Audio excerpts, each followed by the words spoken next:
नमस्कार। चलिए आज हम लोग बिहार बोर्ड क्लास 7 साइंस का पहला चैप्टर जल और जंगल प्रश्न उत्तर संपूर्ण करेंगे। तो पहला प्रश्न है, क्या प्रश्न है? वर्षा जल का चरम स्रोत होता है, तो ये सत्य बात है। दूसरा है, नदियों का जल खेतों में सिंचाई का एकमात्र साधन है, ये असत्य होगा।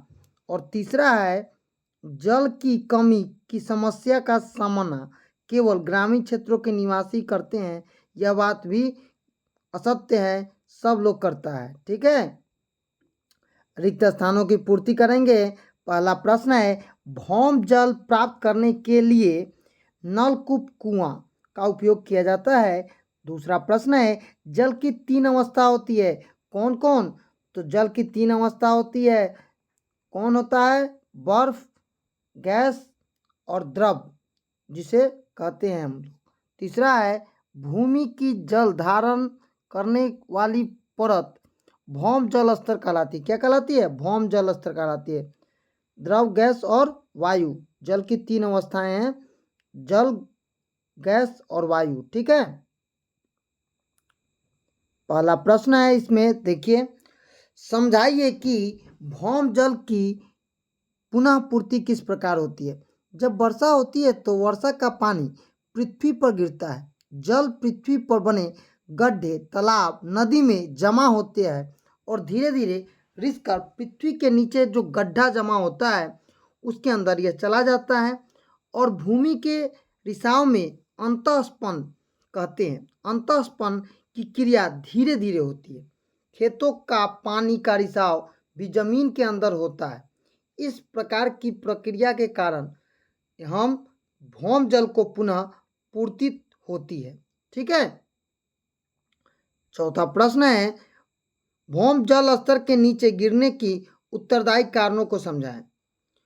उत्तर लिखेंगे, ये बात सच है कि आज के दिन में भौम जल स्तर नीचे गिर रहा है और गिरता चला जा रहा है। इसका मुख्य कारण वनों की कटाई होने से वर्षा कम होती है और भौम जल को पुनः पूर्ति नहीं हो पाती है।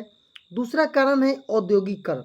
इसके कारण कल कारखाना भूमि जल का उपयोग अधिक होता है। साथ साथ वायुमंडल प्रदूषण जो सड़कों के निर्माण में अत्यधिक हानि करता है, जिससे जल का रिसाव पृथ्वी पर रुक जाता है। सिंचाई के लिए भौम जल का प्रयोग होना, जल वर्षित होने के बाद जल वाष्प बन जाता है और तालाबों में, खेत के बगल में बदल जाता है, जिसके कारण पानी का जमाव हो जाता है। ये कारण भौम जल के नीचे स्तर होने के हैं। ठीक है, आगे प्रश्न है, कम से कम जल का उपयोग करते हुए बगीचे लगाना तथा रख रखाव के लिए क्या कदम उठाना चाहिए। तो बगीचा लगाने के लिए जल का कम उपयोग तभी संभव है जब पाइप द्वारा पेड़ की जड़ों में पानी दिया जाए, ताकि पानी का बर्बादी कम से कम हो। पेड़ों के चारों ओर मिट्टी का बांध बना देना चाहिए ताकि पानी जड़ को प्राप्त हो सके और जल का रिसाव पृथ्वी के अंदर हो, पानी इधर उधर बर्बाद न हो। आगे प्रश्न है, ऐसे 7 उत्पादों के नाम बताइए जो हमें वनों से प्राप्त होते हैं। तो वनों से हमें इमारती लकड़ी, फल फूल, ऑक्सीजन, गोंद, लाह, रबर, शहद, विभिन्न प्रकार के वनों से प्राप्त होने वाले क्या है, साधन है। आगे है, वनों में कुछ भी व्यर्थ नहीं है, क्यों? समझाइए। वनों में घास जो छोटे छोटे जीवों का भोजन है, घोड़े, जेवरा, हाथी, जानवरों के लिए वनस्पति भोजन की सूखी पत्तियां सड़कर क्या करती है, एक खाद बनाती है और मृत जीव जंतु अपशिष्ट ह्यूमन में परिवर्तित हो जाते हैं। ये पौधों के पोषण में सहायक होते हैं और वनों के पौधों पर कार्बन डाइऑक्साइड ग्रहण करने ऑक्सीजन छोड़ते हैं। लकड़ियाँ मानव के लिए उपयोगी है।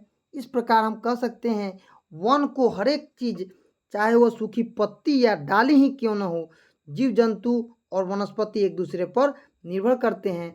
इसलिए वन में जो भी कुछ है वह व्यर्थ नहीं है, मानव के लिए बहुत ही उपयोगी है। आगे प्रश्न है, अपघटन किसे कहते हैं? ये वन और जीवों की वृद्धि में किस प्रकार सहायक? छोटे छोटे जीव जिन्हें खुली आंखों में नहीं देख सकते हैं, जिन्हें हम माइक्रोस्कोप की सहायता से देखते हैं, ये सूक्ष्म जीव कहलाते हैं, जिसे अपघटक भी कहते हैं। ये मृत जीव जंतुओं को अपघटित कर ह्यूमंस में परिवर्तित कर देते हैं और ये पौधों के पोषण में बहुत ही सहायक है। नए नए पादपों का जन्म होता है जो शाकाहारी जंतुओं के लिए भोजन है। मांसाहारी जीव को भी लाभ होता है, अतः जीवों की वृद्धि में सहायक होते हैं। ऑक्सीजन तथा कार्बन डाइऑक्साइड का संतुलन बनाए रखने में वन किस प्रकार उपयोगी है, समझाना है। उत्तर लिखेंगे, कार्बन डाइऑक्साइड वातावरण में पेड़ पौधे ग्रहण करते हैं और अपना भोजन सूर्य के प्रकाश में उपस्थित करके वह प्राप्त करते हैं और ऑक्सीजन छोड़ते हैं, जो वातावरण के लिए उपयोगी है, और फिर जीव जंतु श्वसन क्रिया के फलस्वरूप ऑक्सीजन को ग्रहण करते हैं। कार्बन हाइड्रेट के साथ साथ कार्बन डाइऑक्साइड में परिवर्तित होते हैं। ये क्रिया लगातार चलती है और वातावरण में ऑक्सीजन कार्बन डाइऑक्साइड का संतुलन रहता है। ठीक है, तो आज हम लोग Bihar board class 7 science chapter 1 जल और